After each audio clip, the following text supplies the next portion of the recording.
ये लो तुम्हारी आज की मजदूरी। सेठ जी, वो मालिक आपको कभी माफ नहीं करेगा।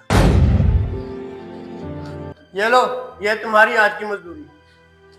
सेठ जी, मालिक आपको कभी माफ नहीं करेगा। अरे ये भी मुझे वही बोल कर गया, वो मालिक मुझे माफ नहीं करेगा। मैंने ऐसा क्या कर दिया? अरे मजदूरों, यहाँ आओ। हाँ सेठ। तुम लोगों ने ऐसा क्यों कहा वो मालिक मुझे माफ नहीं करेगा?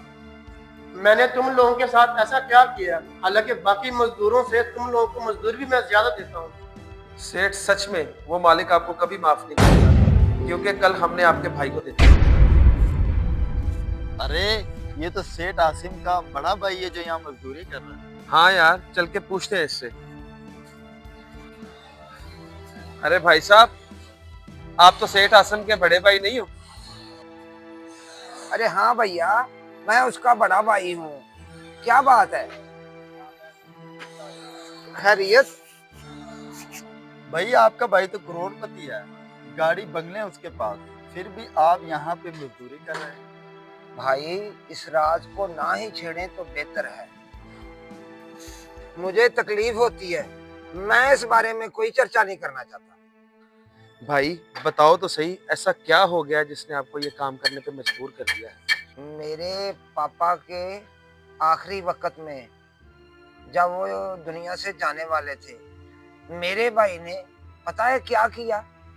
मेरे भाई ने सोचा कि बुढ़ा तो मरने वाला है, मैं जमीन के कागजात पर इसके साइन अंगूठे ले लेता हूँ। अगर ये बुढ़ा मर गया, मरने के बाद हम बहन भाइयों को जायदाद बराबर में तकसीम करनी पड़ेगी। इसलिए उसने उसको दवाई देने की बजाय उसके आखिरी वक्त पर उसके साइन अंगूठे ले लिए और सारी जायदाद अपने नाम पर करवा ली, और हम बहन भाइयों को दर दर की ठोकरें खाने के लिए घर से बाहर निकाल दिया। यार भला कोई भाई अपने बहन भाइयों के साथ ऐसा काम कर सकता है?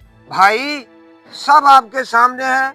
जब इंसान की आंखों पर लालच की बत्ती बंध जाती है तो फिर उसको कोई रास्ता दिखाई नहीं देता, चाहे उसके अपने सगे बहन भाई ही क्यों ना हो।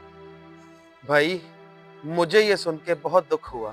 सच में आपके घर वालों के साथ और आपके साथ बहुत ज्यादती हुई है, लेकिन परेशान नहीं होना, अल्लाह की जात बेहतर इंसाफ करने वाली है। बेशक, इसमें कोई शक नहीं।